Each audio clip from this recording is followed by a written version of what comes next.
Tah warga Jawa Barat nya ayeuna aya beja deui yeuh informasi.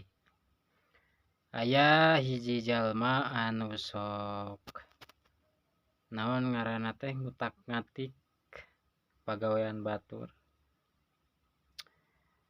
Tuluy deui naon ngaranna teh aya upaya ngarungkadkeun Kang Deddy Mulyadi. Tuluy deui upayana teh ngagogoreng Kang Deddy. Tuluy deui nya rupa-rupa we kitu anu dilaksanakeun ku manehna teh.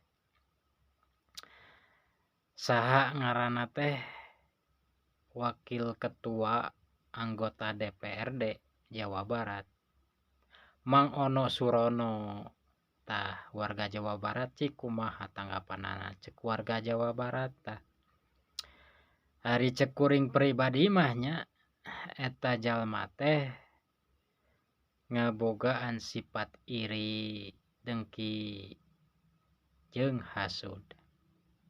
Naon sababna? Sababna geus katingali apanan upaya-upayana, usaha-usahana ka Kang Deddy teh kumaha ngagogoreng mah.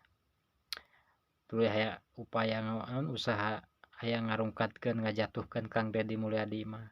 Apanan kitu tah nya warga Jawa Barat eta jalma teh kitu tah Mang Ono Surono teh.